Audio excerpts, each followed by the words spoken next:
Season 2025 well and truly underway. Everyone has started their hockey from the past weekend, and we're here to talk about all things hockey in WA. Welcome to the Hockey Hour. Jace Gabriel here with you, and alongside me, former Hockey-roo, Jane Claxton. Welcome, Jane. Welcome back. Yeah, exciting week that we've just had in hockey, I think. Round one, the formal round one. So it'll be good to get into what's happened, but also what it means for each of the teams coming off of the first three games. Did you watch the podcast back? Yes, I did. I did. How did you feel? Yeah, no, I think it was a good start. I can always have more gusto about me, as Hamish and Andy say. But no, it was, some great talking points. And I think a lot of the segments will grow throughout this season. And we really obviously encourage audience participation. Every Thursday, you'll have a little comments box pop up on your Instagram feed. Submit anything you'd like us to chat about. Absolutely anything. We're happy to answer any of your questions or chat to anyone that you like. We also will have all the brand new segments this show. So one brand new segment is called the Dugout, where we're going to chat to a high performance coach each couple of weeks. And this week, first off the line is Paul Gaudoin. So one of your former coaches.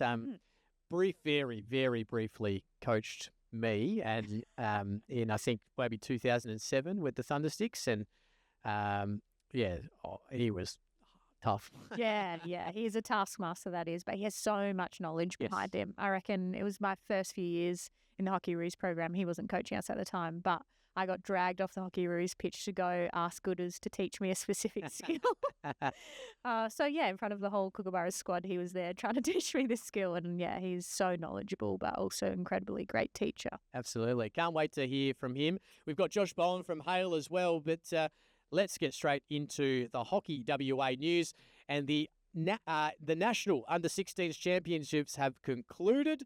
And our WA teams, here are their results. The WA girls, unfortunately, going down to Queensland Maroon in the gold medal match. So they come away with a silver, a 2-0 loss for them, but fantastic tournament to get that far. The boys won the bronze medal comprehensively, absolutely smacked Queensland Maroon 7-1. They checked out clearly after their semi-final. And obviously our WA black teams, the girls finishing in 7th, the boys in 8th. So wonderful tournament all round. Congratulations to players and coaches for doing WA proud over in Adelaide. They didn't find your statue, unfortunately. No. It's still being made. Flowers were laid. No, there might have been some flowers, yeah. But a special mention to Kai Bowden from the WA Gold boys, the top goal scorer for the boys tournament with 13 field goals. No penalty corners. Wow. It warms my heart. It does. I love it. I love that. I love it. All those non-drag flickers out there. There's hope for us. There is, yeah. Goals from the field. I love it. Well done, Kai. And again, well done to everyone involved. Yeah, and moving on to news item number 2, the FIH Junior Men's World Cup locations have been announced, them being in Chennai and Mandarai. I hope they tried to rhyme those because that's great value there. It will be held from November the 28th to December the 10th. That's obviously third FIH Junior Men's World Cup to be held in India, which I think a lot more tournaments now will be held in India. As many as 24 teams, which is actually huge. That's a lot. I've never come across a tournament that's got 24 teams, and that's obviously a first time for them. Germany will be defending their title and will probably remain the most successful team with 7 titles at FIH Junior World Cup level. So that's incredible. Obviously, Australia coming 6th in 2023. Yeah, they definitely want to improve on that. And looking at the crop of 21s players, I think there's a good chance that they can improve on that and hopefully go all the way and dethrone, well, it sounds like the Germans and probably the Indians on home turf. Last part of the news for this week, all Hockey WA competitions are going to be live streamed. That's right. Not just the broadcast Premier League games that you'll catch Jane and I on, and you may have already caught us on those already, but all all games at the Hockey Stadium, Perth Hockey Stadium number 1 and number 2, as well as Melville Toyota Stadium, will have games free to watch. So if you can't get down, you can watch your club or your team play, and maybe if you're at a wedding, you can have it on in the background just in case. But a huge thanks to Sportway, who are involved in this and producing it.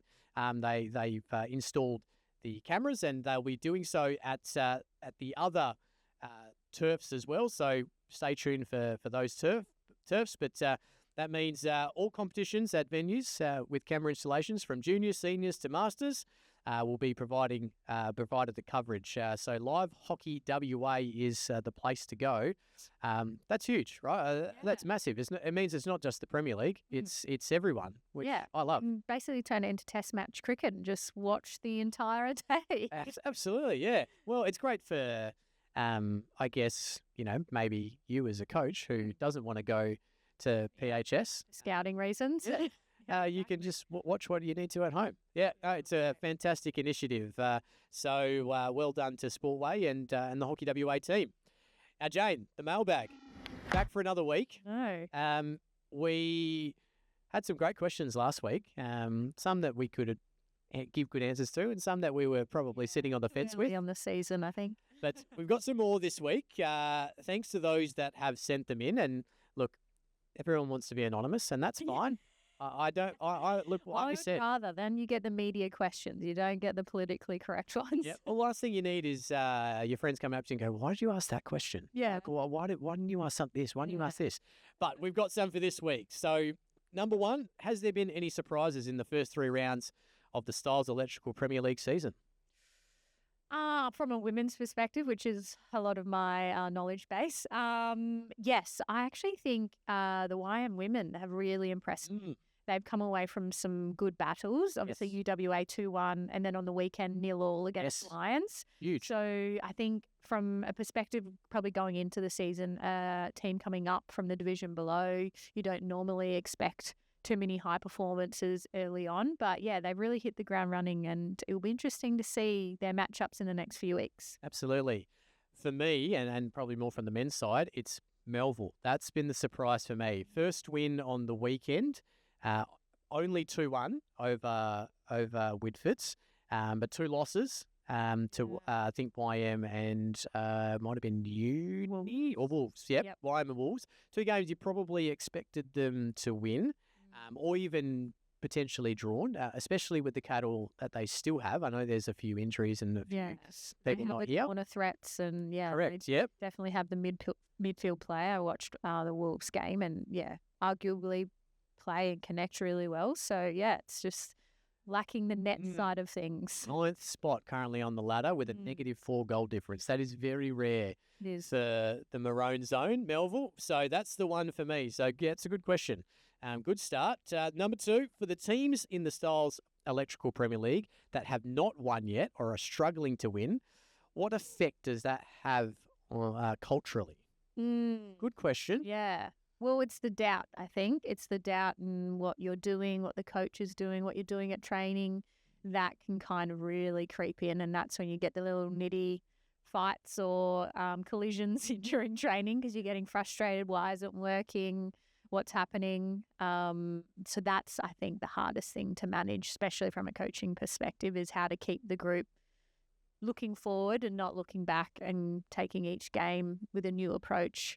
So, it's a hard place to be going into your 4th game. You rely a lot on your leaders, whether that's your captain or your on-field leaders, to drive the group, and people will naturally look to them to lead because they know, you know, and I think if they're showing frustration or, being upset at different things not happening, that's probably where it can kind of bottom out. And then, I guess it does come out in the wash that you don't win those games, right? Because, people are getting frustrated by, things they probably shouldn't need to. Oh, and also some people, they just have such a bad draw to begin with. They could probably be playing what's the top 4 in the comp. Yep. And fifth best. And so that is luck of the draw. And I know a few people are probably in that category club-wise. And so, yeah, you have to take it as it comes and understand the broader picture of it as well. It's a long season. You don't win premierships in, what are we, April? Yeah. So, I wish. So, no, that's a good question, but I think it won't be until later in the season that we see whether that does affect the culture of a group. But yeah, another good question. And third, just the three this week. After the first three rounds, who do you think early on looks like the one of the better pickups for a club? Sorry, one of the better pickups for a club in the Stiles Electrical Premier League. Pickup-wise, individual player-wise, you've got to go with the girls that are on top of, or boys that are on top of the goal-scoring ladder. Maddie Radcliffe. Yeah. I think she's the one. Yeah, exactly. I mean, it's not really a pickup. She's just returned, right? She's returned, but obviously could have not returned, stayed in the UK or chosen not to. So I think for Wolves, she's invaluable. She's not only a field goal scorer, but invaluable in a PC sense. So I'm sure they're stoked to be having someone like that. Obviously, replacing someone like Ash Faye, who's moved back to Brizzy, and she was their main penalty corner threat previously. So it's hard to go past the top goal scorers so far. Absolutely. The other one probably in the men's side is Xavi. I think I keep calling him Gasper. I think it's Gisper, Gis. Xavi Gisper, the Spanish international, who I think is still in the national team, but has chosen to play here. Wow. From my understanding, and this may not be correct, he has quite a good agreement with Max Aldis, obviously the coach. Just that's incredible. Plays when he needs to, I guess. He's chosen to stay in Australia, come over to Perth, and found himself at UWA. He would be, I think he has to be the pickup of the league. I mean, a guy, I don't think he's very old, so he's not retired. As far as I know, he's not retired from international hockey, so he could still play. I think, that's a good pickup. So definitely. Fantastic question. All questions this week, really good. Get into the mailbag. Get some questions to us Thursday evenings or Thursday. There will be Hockey WA will be sending out a request for questions. So if you want to reach out to Jane or I on social media as well, make sure you find us. I think I'm at Jace Gabriel1. What's your handle, Jane? I'm at Jane Clax. Jane Clax? Someone stole Jane Claxton. Harmful. Harmful. So reach out to any of us, Hockey WA, myself or Jane. We'd love to hear your questions and we'd love to answer them for you. They can be about absolutely anything. If it's a skill-related thing, we can certainly answer those questions as well. So be sure to look out for the Instagram post, but certainly when you hear us hear the show, reach out and let us know your questions. Hockey WA is thrilled to have the continued support of Stiles Electrical Services as the naming rights sponsor of the 2025 Premier League men's and women's competitions. With over 25 years of experience in sports lighting, Stiles Electrical Services is committed to supporting hockey's growth in WA by assisting clubs with floodlighting upgrades and strengthening pathways for athlete development. Their ongoing support will help enhance one of the world's strongest domestic hockey competitions, and we cannot thank them enough for their support. Visit stileselectrical.com.au to find out more about Stiles Electrical and how they can help your club.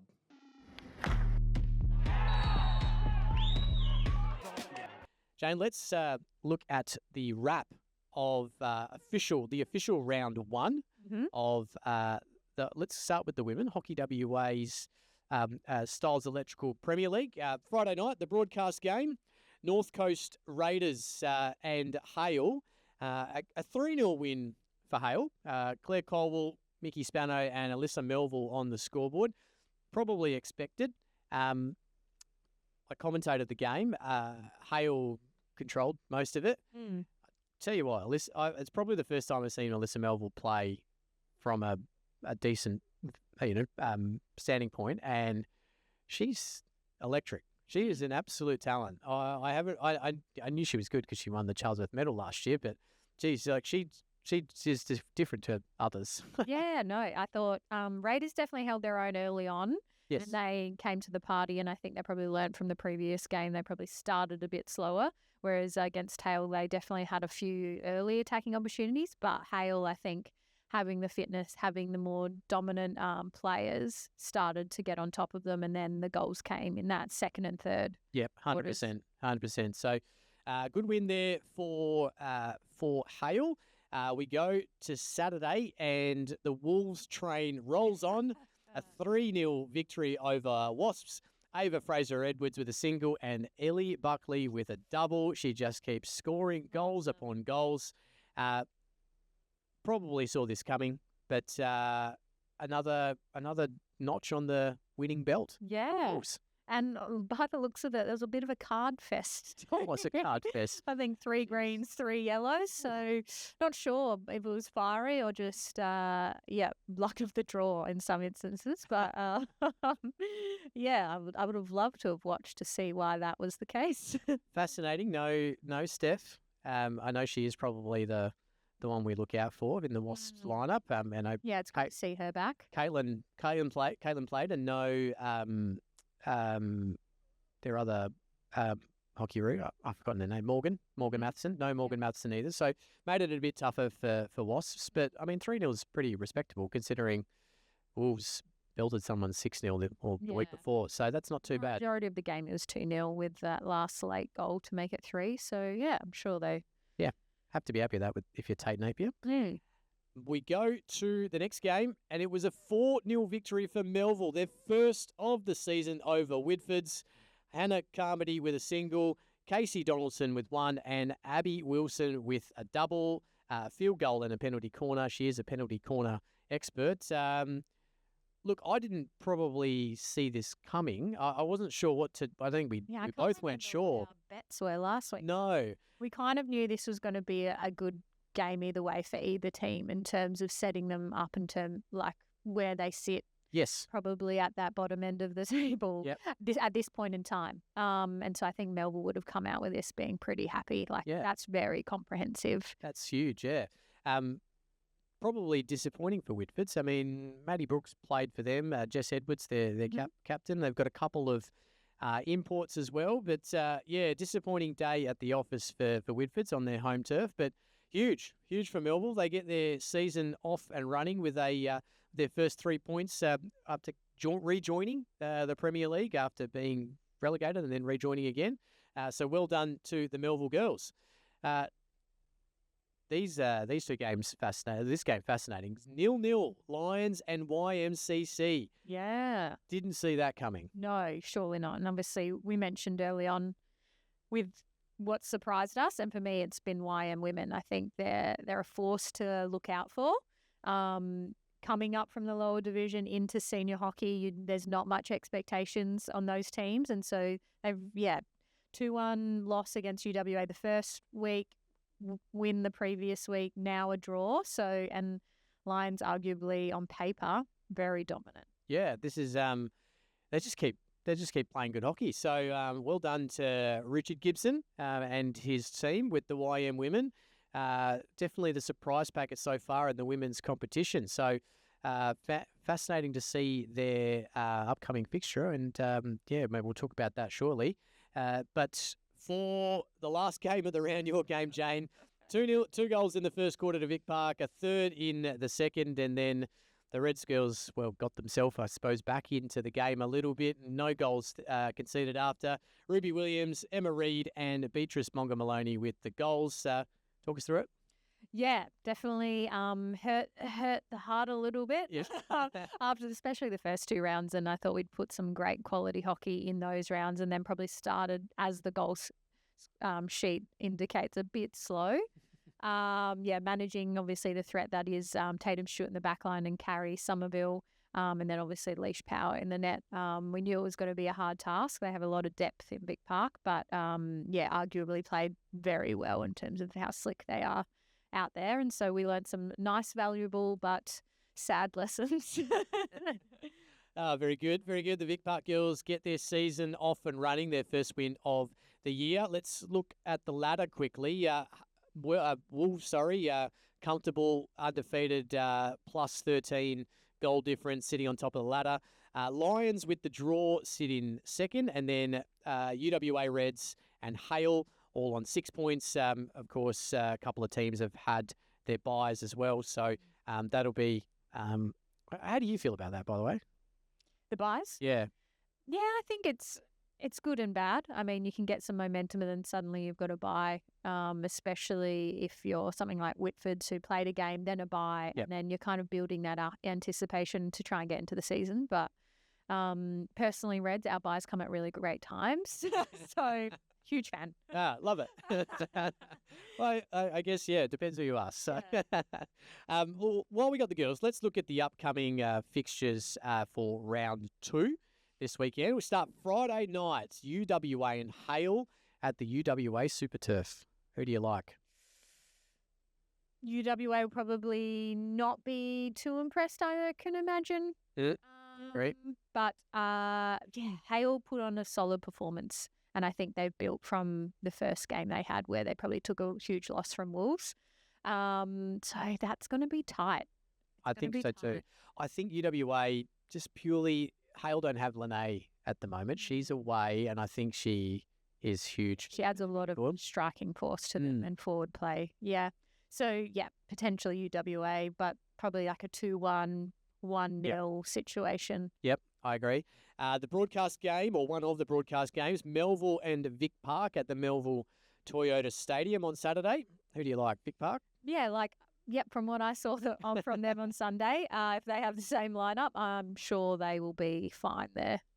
Saturday's other game at Lemnos is YMCC and Raiders. This is a fascinating contest. We just mentioned who YM would play. I think YM will pick up the win here. Yeah, I agree. North Coast definitely started well against Hale, but probably lack the back end fitness. And so I think, and YM obviously have Maddie Fitzpatrick over at their club now with the penalty corner threat. And so, yeah, I think YM will kind of come out of that. Yep, I agree. Sunday back at Lemnos sees Lions and Reds. Yeah, we've earmarked this from our perspective of something we want to go after. Yep.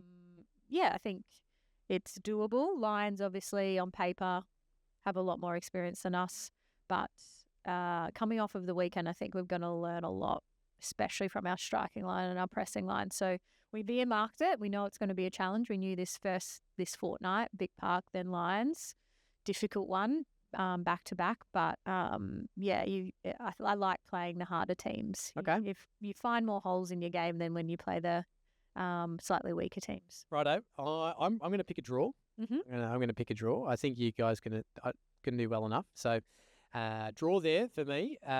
We obviously know where your allegiance lies.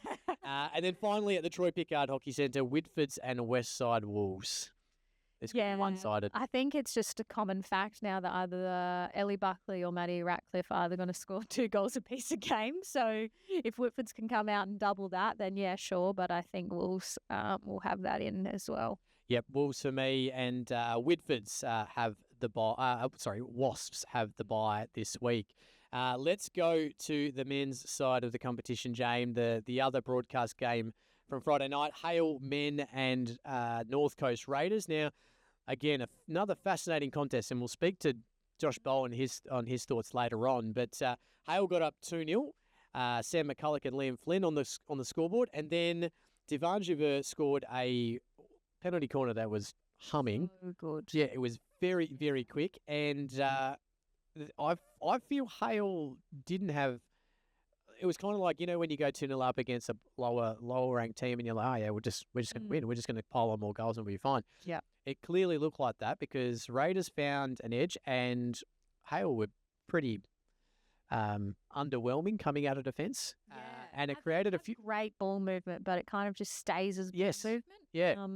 Rather than transferring into incredibly attacking opportunities, but also Ash Thomas in the net. He kept Raiders in it, and I think that put scoreboard pressure on Hale as well, and starting to panic when their usual goal scorers, Liam still scored 2. So, but those penalty corner threats that Hale have such a deep well of, he kept them at bay. They ended up scoring. Like you said, Liam scored a penalty stroke in the last few minutes, but I guess Raiders didn't really look close to it in the second half, although Ash played phenomenally well. Jazz Singh, their skipper, was very good as well. And I think he kept he kept Liam at bay. I know Liam scored a couple, but one's a penalty corner and one's a stroke. But he definitely kept him at bay. So no, encouraging result for Raiders. But Hale probably not the happiest with their game, but you wear that, you move on. Yeah, take the 3 points. We go to the Saturday game, and this would have been an absolute ripper. 3-2 to Westside Wolves over Wasps. It was Lockie Kane, Dave Gavranich, and Matty Edgar on the scoreboard for Wolves, and Connor Otterback and Charlie McIntyre for Wasps. This would have been a ripper. Well, Wolves keep finding a way, though. I know. According to the stats, 4-0 in terms of penalty corner attacks, so you're always going to get more opportunities to score when you're getting those. But Wasps have impressed me from round one to now. They clearly got some good striking force up front, but equally so, Wolves have managed to stay the course, and they've been impressive last week, this week. Yeah, they're just finding a way, and that's all you need to do. They've got a pretty impressive lineup, Wolves. Ali Murray's come back from a year away. Dane Gavranich, who played last year, had probably settled in a bit more. They've got Tom Keating. They're picking up Aaron Kleinschmidt is huge. So they're going to be a good watch, Wolves, for this season. I feel like this happened to them last year as well. They think they sat on top of the ladder towards the quarter to halfway point, and then it went downhill from there. So, there'll be a watch this year, Wolves.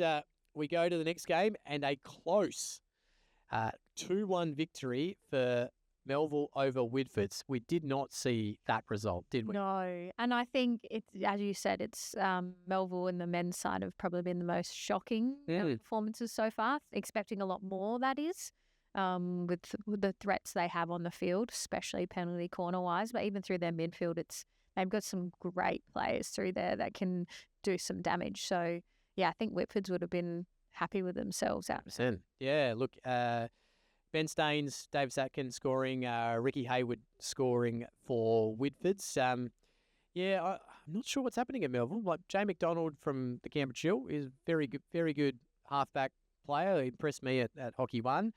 They got Kieran Arthur, who was a star at Tassie, a flicking star. So he's going to add value to them as well. They got Davis. They've got Ben Staines. James Day. They've got the talent there. So they did nearly spend a quarter of the hockey game with one down.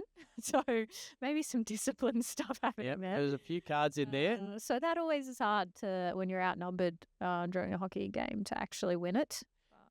No, I'm sure they'll get spoken to about that. I don't think Craig Wilson was there, so he'll get the rundown. But this was probably the result of the weekend, a 3-2 victory for Fremantle Coburn against UWA. Matt Bird with a double, one of them being a sensational chase down of an overhead that was left, and I think he touched it just before it was going into the goal, touched it just before the goal. Wow. Ran through the net. Fantastic start to the game inside the third minute. He scored and Jack Welsh scored, and a double for Flynn Ogilvie. This was surprising. At UWA as well. Like, there's no better place to win, right? Yeah, at everyone's home turf you want to win. Wow, no, I didn't realise that. 3 minutes in, that's great quality. I did hear it got quite heated.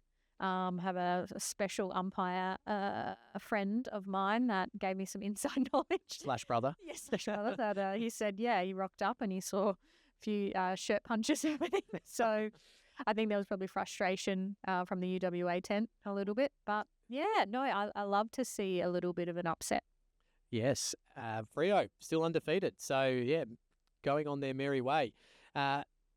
Sunday, Vic Park and Reds, and geez, I tell you, this is so... how to win a game and then tie a game and then almost, Yeah. Anyway, Vic Park opened the scoring through Kai Stirrett. Zach Rackus got Reds back on the board in the 23rd, and then that's when nothing happened in the third. And then Vic Park probably dominated the fourth quarter. Should have scored from a penalty corner. And then the final 2 minutes were absolutely chaotic. Yeah. It was crazy to Matt watch. Dawson from a 16-yard hit passes it to the centre forward, who then gets it to Zach Rakis, and they score the Toma. Signed, sealed. Last minute of the game. Yep, Everyone was up getting on the 2-1. bus. And then Jonah Pilati wins a free hit inside Reds 25, plays it to Dane Richards. He runs the baseline back to Ben White, and Vic Park score with. I looked at the clock; it was 0 on the clock when just before it's. Impressive. So a 2-2 result. I imagine neither team would have been happy. Probably, maybe Vic Park more so, but I would say Jack Hayes as play coach was probably fuming if being 2-1 up with a minute to go. But yeah, I don't even know what to say. Like, Vic Park probably should have won that game in normal time, but they didn't, and Reds exactly the same. So points lost all round. Yeah. Let's move on. Last game of the round, a 9-0 victory for YMCC over Modsell Guildford. Tough day at the office for the Modsell Guildford boys.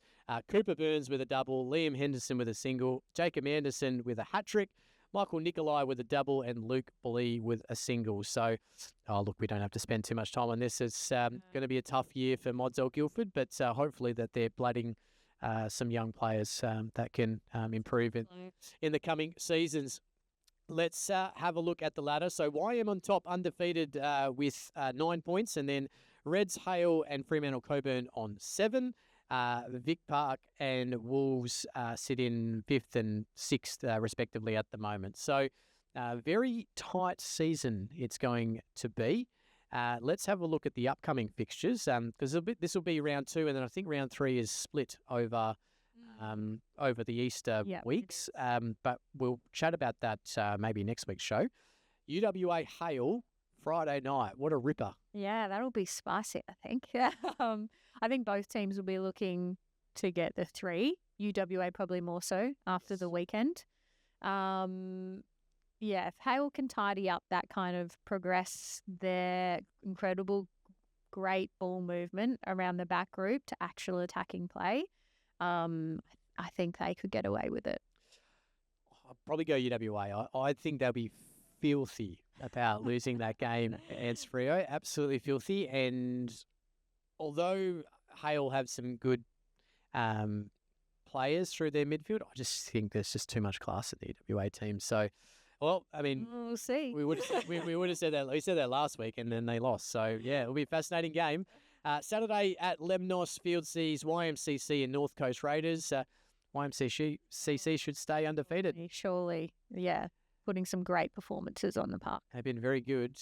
Then Saturday evening at Melville Toyota Stadium, the other one of the broadcast or commentated games, I should say, because they're all going to be broadcast. But Melville and Vic Park.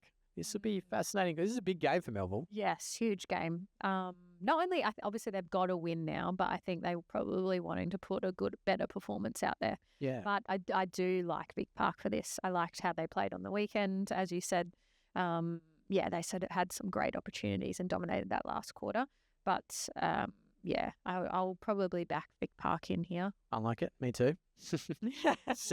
Sunday sees 3 games at the Bateau Turf, or Bateau Turf. I hope I pronounced that correctly. Fremantle Coburn at home to Wasps.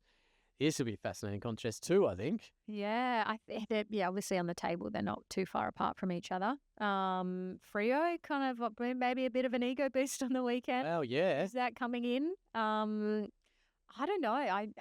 I want to probably go for Freo a little bit here. I think they might win this too. Yeah. Freo it is all around. Guildford Grammar School sees Mods and Reds. Reds should get the victory here. Assume they'd earmark that for a win. And then last game of the round, the Troy Pickard Hockey Centre, Whitfords and Wolves. They should continue on, shouldn't they, Wolves? I believe so. Yeah, I think they'll probably keep their winning ways. Whitfords, obviously played not too bad on the weekend, but I reckon Wolves will be okay here. Time to chat to our players of the Stiles Electrical Premier League. And this week we've got Hale's very own Josh Bowen. Welcome to the show, Bowie. Thanks, Jace. Thanks for having me. Great to have you back, mate. One of the new things we're doing this year is throwing a little icebreaker out to the guests that come on. So we're wanting to know, what's your coffee order? I feel I'm going to get a bit of hate because I'm so cliche of Perth people, but I'm a long Mac topped up. Ah, the old Perth special. Yeah. You Yeah. won't get it anywhere else. It's Try fascinating. order in Melbourne. They don't take it there. So Nope. you got to order something else. You got to go the long way of a long Mac, which is just I think it's a flat white with an extra shot. Yeah, double That's what it shot. is. Yeah. If you, yep, it's such a Perth thing. But no, fascinating, mate. I used to be a long Mac topped up person, but yeah, I've gone away from it. But yeah, we're trying to gauge. We had some funny ones last week, so yeah, we're fascinated by people's orders. But first and foremost, mate, Friday night hockey and come up against North Coast Raiders last week. Got the chocolates, but it was the broadcast game and probably not as good a hockey as you guys probably wanted to play. No, I think as coming out early in the season, we are still sort of finding our way of play, and North Coast Raiders were pretty good, I thought. In stages, they've got a couple of guys in the midfield that were pretty quick around the ball, and they just played really strong defensively game, and it was a good battle in the end. Yeah, it certainly was. They did have, I think they defended quite well, and you probably got the best of Ash Thomas as well, which adds the extra complexity to scoring goals. But your penalty corner, which is normally a threat, you've got Ian Grobler and obviously Liam and Sam McCulloch when he's needed. Were you disappointed that you guys couldn't convert? Oh yeah, I think obviously having Ash and Renette is a big in for them. But yeah, we joke about it at training. We've got about 6 or 7 guys that want to have a flick off the short corner battery. I think I even threw my name in there at about 8 or 9. So yeah, Liam's he's scored lots of goals over the years, and I think it's just we try to convert 1 in 3 if we can. We look at that sort of statistic on the battery, and I think Ash just made a few good saves and just wasn't working on Friday night. Your results to date are pretty good. 2 wins and a draw, so you haven't really lost anything, and couple of good wins you've had as well. So you happy with the start to the season? Yeah, it's been we played Wolves in round 1, and I was very happy with, I guess, the team the way we played in that game. Playing Wolves at Shenton's not easy, and it was first game of the season, so that was good to get that win. And I actually didn't play round 2 against Wasps, but I did watch the game that was videoed, and they had a couple of really good passages of play throughout the middle of the game with Mitz running through, receiving the ball in the midfield, and their younger guys. I think Charlie McIntyre scored a couple of goals, which is good to see for the Waspies young guys. Yeah, no. In terms of Hale as a squad, what are the kind of key inclusions this year, juniors coming through that you think worth highlighting, but also ones that have potentially faded out of the Premier 1 side for you guys? Yeah, I think, Jane, we've got a guy whose name is Charlie Johnston. He's playing as a striker for us. Yeah, he's a lanky sort of, hard to tackle striker. He keeps the ball pretty well in the D, and we're just trying to get his game to the level where he can play consistently and score goals consistently in the ones. And in terms of people moving out of the team, it hasn't really changed that much. I know we had Blake Wallace, who was sort of around the club for a while, who's now back in Queensland, I believe.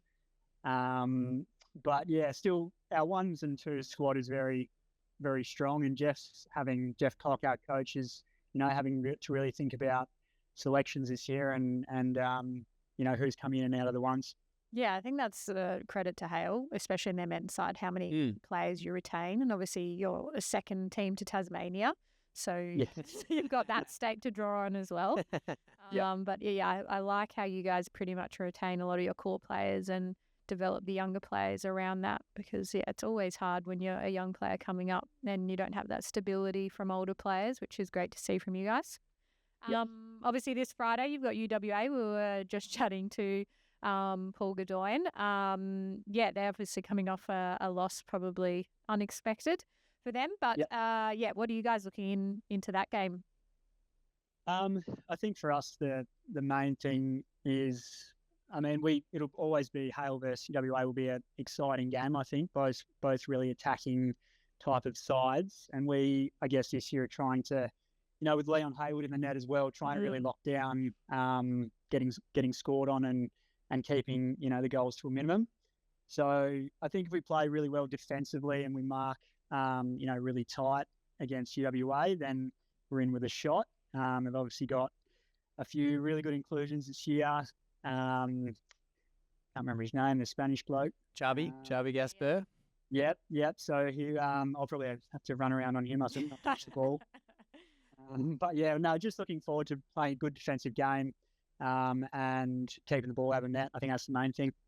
You were a bit modest before, mate, with some of the guys not around. You're going to be leaving. I'll let you tell it, but you've only got one more game to go, so you're going to be a big loss because clearly when you didn't play against Wasps, the boys couldn't get it done. So tell us what you're doing. Yeah, it's been in sort of the plans for a while now. I'm just heading over to the UK for 12 months, doing a bit of travel through Europe first, and then settling down somewhere to maybe play a bit of hockey, maybe not. I haven't fully decided yet. But yeah, we'll go and spend some time in the UK for about 9-10 months. Fantastic. That'll be awesome, mate. Nice to get away, and I guess you get to a point where maybe the career is a bit more important than playing hockey each week to week. But I'm sure you will find some time to get some hockey in if you're not having too much fun traveling around Europe. See how we go. Fantastic, mate. Fantastic. Well, thank you for joining us on the show and giving us a little insight into the Hale men. And more importantly, all the very best heading over to the UK. I hope it's a wonderful trip and work is great. And we hope we see you back, in a year or two's time. But it sounds like it's a fantastic opportunity for you. Yeah, thanks, Jason. Thanks for having me on the show, and good to talk to you, Jane. Looking forward to something different in my life, and then coming back to see if I have any hockey left in me back in Perth. Awesome. Thanks so much. Thanks, guys. Cheers. Cheers, buddy. Good luck. I might not catch you before you go, but yeah, all the best, mate. No worries. Thanks, Jason. See you, mate. Bye. All right, we've got to our newest segment on the Hockey Hour for this week. It's called The Dugout, and we're going to chat to high-level coaches about their experiences, how they work, how they tick, tactics in the game, and I guess find out more for maybe some of the aspiring coaches out there, Jane. And our first cab of the rank, one of the all-time greats of the Kookaburras, 234 games, including some as captain. He's won 2 AHL titles as a coach, and he was the coach of the UWA team who won the Premier League, the Stiles Electrical Premier League last year. Welcome to the show, Paul Gaudoin. Thank you, Jason. Welcome, mate. Great to have you on board, and a nice little start for us on this little segment. Yeah, no, happy to be a part of it. Great. Yeah, so we obviously know you for your incredible playing career in the Kookaburras, and then obviously coaching the Hockeyroos and in the Kookaburras coaching lineup as well. But when you were departing the game as a player, was coaching something you're always, endeavouring to get into, or was there other career paths that you were looking at? Yeah, good question, Jane. I guess at the time it was, I wasn't really thinking about coaching at the international level. I obviously finished after Athens with, unfortunately, missing the opportunity to be in that team through injury, and so I think there was probably a lingering desire to not finish that way and to stay involved. And I was teaching.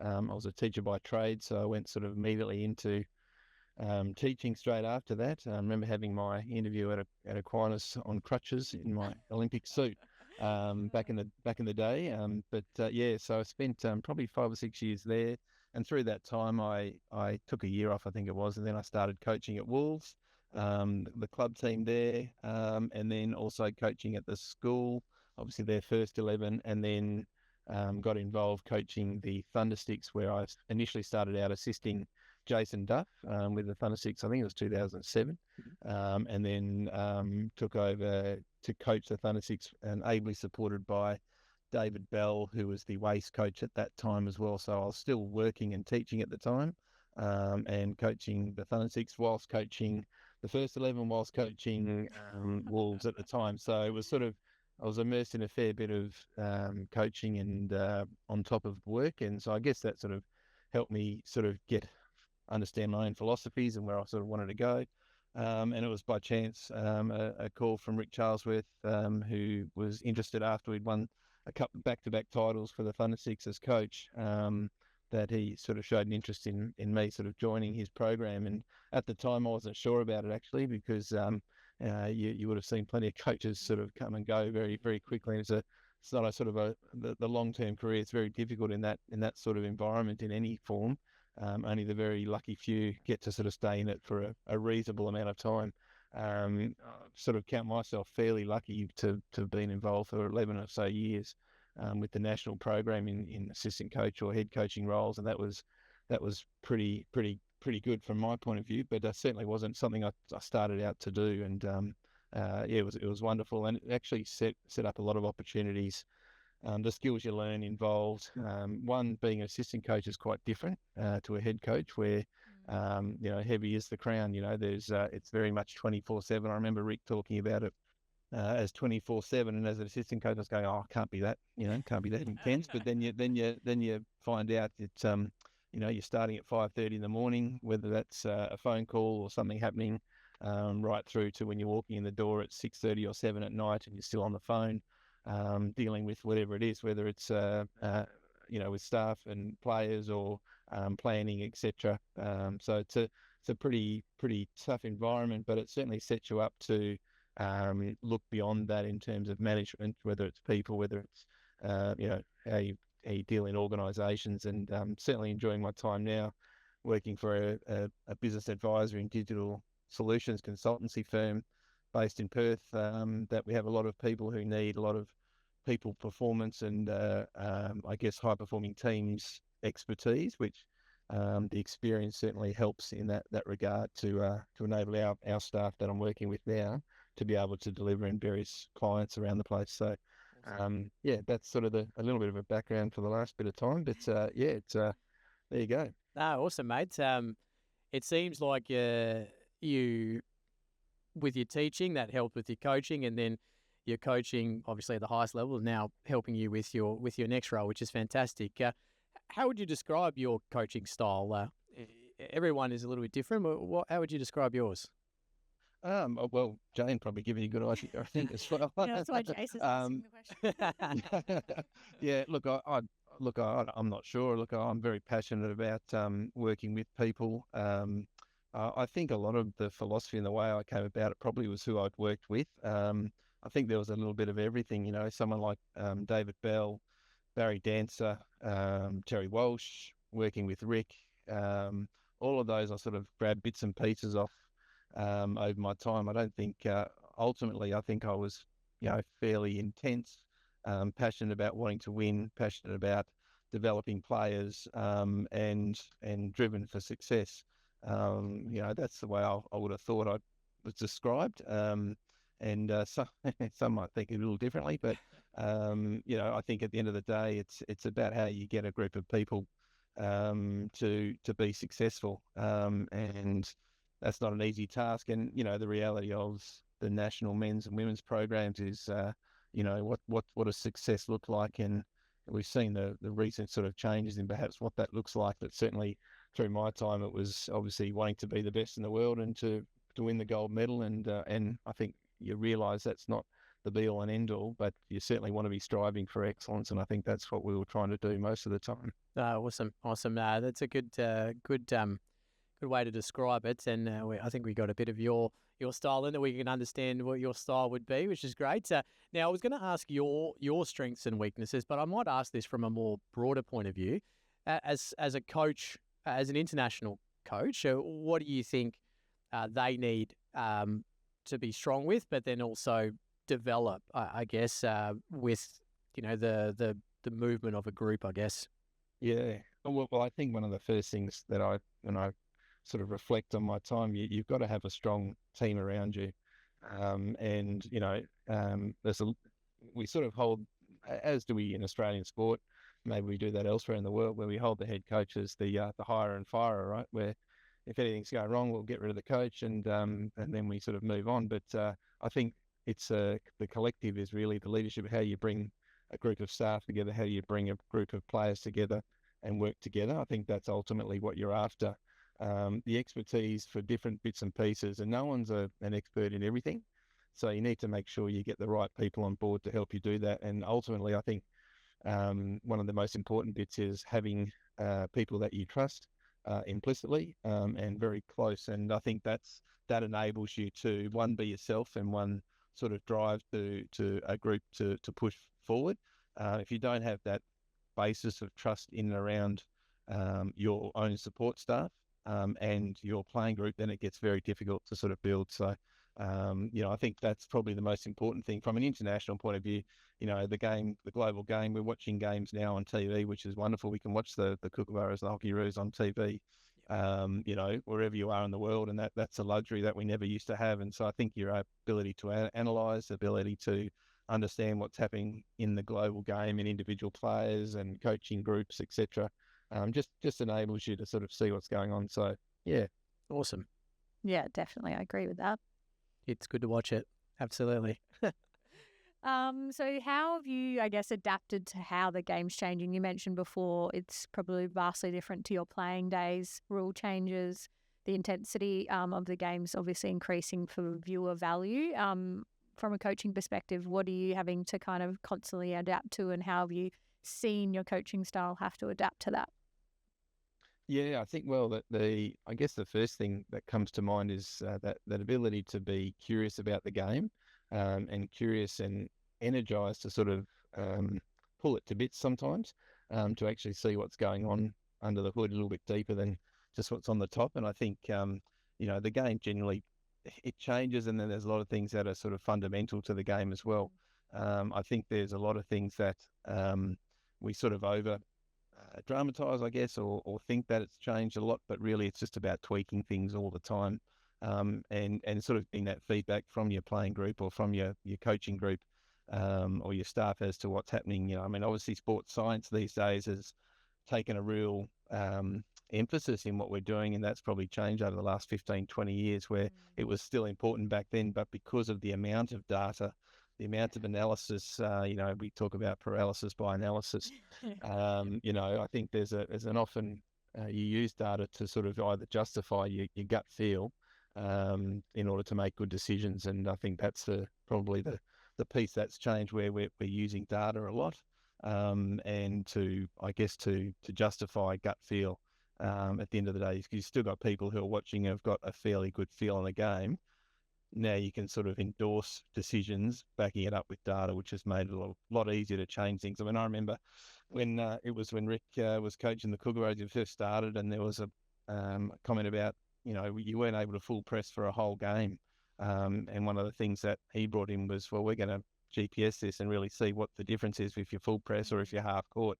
And it actually showed a shift in if you're full press, you actually could run less. Now, there might have been a couple of bits and pieces of data that might have been tweaked a little bit to get a means to an end, but there was an element of justification with that as well. So, I think that's what it enables you to do, is to get trust, and you can actually build belief in what you're doing. Awesome. That's cool, mate. That's I would agree with you. It's always slight tweaks, isn't it? There's as much as the game changes, the essence and the base of it are still generally the same. So, last question, mate. What are your thoughts, I guess, on the game moving forward? And I guess, how do you think that's going to affect coaching in the future? Yeah, interesting question. I think the game's in a pretty good place at the moment. It's a very high energy game. The autoplay rule has been wonderful for the flow of the game. We're still seeing creativity. The overhead rule is something that's a bit of a challenge in terms of interpretation of what is dangerous and what is not, etc. But it certainly highlighted the skill at least the international level. It's probably a little bit different when you come back down to lower grades, and it can get a bit dangerous perhaps. But the shifts, it's probably difficult to sort of say in a nutshell, but from a coaching point of view, I think there's obviously a push to player-led, because of the information that they access now. So whilst the coaches are becoming more facilitators and guiders, whereas probably before they were the experts in their domain because they knew stuff, but now you can sort of upskill fairly quickly in terms of a person's knowledge, depending on how much they want to analyse and view information, which is at the fingertips now. I mean, you think of even for kids these days, jumping on YouTube, you can find out a lot, a lot of information, and you've got kids doing some amazing things. So I think if you've got coaches that are able to sort of enable people to sort of empower their own development, I think that's ideal for what you want. But sometimes you still need to have a bit of a kick in the pants sometimes to keep groups going to be successful. Yeah, definitely. And we forgot to do this at the start. Oh, we did, yeah. Our new icebreaker, but we'll do it at the end. Yeah, cool. What's your coffee order, Gooders? Oh, whatever you're buying, Jane, I'll have. No, I'm sort of probably just a flat white is fine for me. Yeah, okay. I think we're going to get, with the age difference, Very age. our older guests are going to be very standard, and yeah, it'll be interesting to hear what our other guests have. We had some very obscure ones last week, so that's a fascinating one. No, brilliant, Gooders. Look, thank you very much for joining us, mate. Great insight into your coaching career and your thoughts on coaches. It's a fantastic little start to this little segment, which is called the Dugout. So good luck for the season with the UWA men, and I'm sure you're looking to go back to back, but thank you so much for joining us on the show. No worries. Thanks, Jace. Thanks, Jane. See ya. No worries, thanks. I love Gooders. I'll be honest, he was a hero of mine when I was growing up, and that's partly because he was connected to the Harleys Hockey Club, which my dad was, and Charlie Gaudoin was. So he was a bit of a hero of mine when I was a kid. But I do remember, like we said earlier, being coached by him, and he was the taskmaster. And I feel like in 2008 I don't want to call it the fat club, but probably the unfit club, because I wasn't fat at that point. But there was a few of us in the unfit club that was sent to do early running before the 2008 Thunder 6 season. So, yeah. I loved how he articulated himself, but also I think so many people think, especially for the international coaches, that that's all they've done. And so for him to kind of really step out that before coaching, he was a teacher, and he has all these other aspects to him that probably have made him a better coach and informed his coaching style. So I love finding that out about people, and not necessarily anyone would know, because everyone just thinks you're an international coach and that's what you've been your entire life, and especially if you're an international player. So, yeah. He was a bit reluctant to do it as well when Rick called him too, which is fascinating because, most ex-players would probably jump at the chance.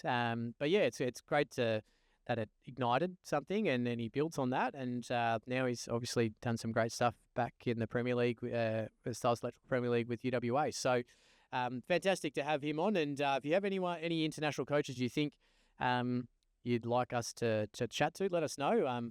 Hopefully they're available because they're probably best that they're in Australia. But yeah, if not, I'm sure we can work something out. But yeah, let us know if you'd like us to reach out to any other international current or former coaches. Extra time, Jane. Now, let's start extra time with last week's extra time, because we got absolutely duped by the Hoof Classer when they pulled out some rubbish excuse for it being an April Fool's joke. They got 141 comments on that post. I don't think anyone liked it. No one laughed. That post doesn't exist anymore, by the way. They've deleted it. I can't find it. Maybe it caused way too much confusion. I reckon they got scared and just said, no, we're joking. Yeah. What's that, an April Fool's of like 2 weeks before, and then tells you an April Fool's date? Yeah. That's not a thing. No. Anyway, I'm grumpy about that because I thought we had some great points, and I was really excited about no overheads. But they've reneged on that, and they're going to have overheads forever now. So, righto, let's get to this week's extra time topic, and it's grass hockey, which is a great timing because obviously the WA hockey community started their hockey for 2025 on the weekend, and it would have been a mixture of turf and grass. I love grass. I think it's great. I think it's a good equaliser. Yeah. Yeah. I think you find who has the basic skills and who doesn't, because you can't just go and dribble and, drag and et cetera, et cetera. What we've put here, and I think this is your point, thoughts on one round being on grass. Yeah, well, we always do somewhat of a variation of regional round where we go out to regional centres from Metro Perth, play, say, in Kalgoorlie, Narrogin, those likes. So imagine if we did one round grass hockey. That would be cool. Like, you would probably get the guys that have the biggest hit in your team and be like, you play fullback today and just whack it. Down the field. High striker. Absolutely. I think it would be cool to play. I think you do it, and you have all boys games at one location on the Saturday, or like a Perry Lakes, and then all girls games on the Sunday, and you have like a big carnival type style, maybe middle of the year. There's some fantastic grass facilities, and I'm probably you live near Fletcher. Yeah, and Fletcher's probably the best. It'd absolutely be basically playing on turf some days with how well the cricket guys take care of it. So. Absolutely, it's Hale is also very good. The UWA fields are quite good out at McGilvray, so plenty of places. We're for it. Grass round, or maybe a vintage round or a retro round. Bring out some retro kits potentially. I'm sure some clubs have them lying around. Everyone would. Oh, that'd be awesome. All right. What do you think? Well, we just talked about what do you think the benefits to it would be? Who do you what teams would benefit out of playing on grass, or what type of game style, I should say? Oh, you couldn't probably rely too much on those transfers that normally turf-based hockey allow you to do to change the point of attack. I feel like grass hockey is more simplistic in the fact you've got to come up with some nice simplistic plays. You've got your long ball option and your overhead still, but it's definitely almost like play down the side you're on, unless you can get a nice long ball to the other side. So it's a lot more simplistic, I feel. And so those clubs that don't overthink it, can play in congestion, have that high level of basic skill, I think they would probably come away with it pretty happy with themselves. I think it would be fascinating between the boys and the girls, because the boys would automatically go to throwing overheads and looking for chaos and trying to find, overhead passes to break through. And I guess you wouldn't see the guys who can naturally dribble well and weave are probably the guys who would be a little bit better on grass. The draggers would have no hope. They would hate it. Absolutely. The push and run would come back. About the push and run. Yes. But what I'm most excited about is that it would be field goals. We'd hit field, because you're not. No, you have to smack the ball out, and no trapper's going to be down there willing to sacrifice. The hitter is going to trap their own push out, and you find the guy who can hit the flattest, really, or hit it with enough. Over the top spin. I like it. What if let's maybe get Hockey WA. Let's put a poll out for a grass round. Retro grass round. Suddenly you have all those Div 4 guys being like, I'm going to play Premier League this year, because that's all I do every weekend. On the oath. Yeah. I just think the fan engagement at the club and the club you're at, I suppose, where you decide to play it. I think it'd be fantastic. I remember Vic Park played like the Vic Park Girls versus the Legends on grass. I don't know if you played that game. No, I didn't. I got to watch though. Yeah, that was a cool little event, and it was just at Vic Park club rooms, and I'm sure other clubs have done other stuff. Likely, I guess the one that comes to mind on grass is the Singapore Sixers. Yeah. That's at the Singapore Cricket Club. That's all played on grass, and that's fantastic. I mean, even if you had that as a preseason tournament, right? That'd be awesome. Incredible. Maybe we do that instead. Oh, come out with everything. Oh. Well, what a great extra time subject or topic. If you have any topics or subjects you'd like us to talk about, again, drop Jane or I a line on social media or send it through to Hockey WA. We'd love to hear from you. So drop it through and we can look to get it on our next show. But that's all for episode 2, Jane. Went by quickly. It does. Thank you for joining us. Of course, get around Hockey WA on Instagram, hockey at hockey_WA. Catch all the video highlights and from today's episode and the highlights of the national tournaments, the Premier League, lots of other information through there. And again, send in your questions about anything to do with the show. We'd love to hear from you. But for this week, thanks for joining us on the Hockey Hour. Yeah, thank you. See you next week.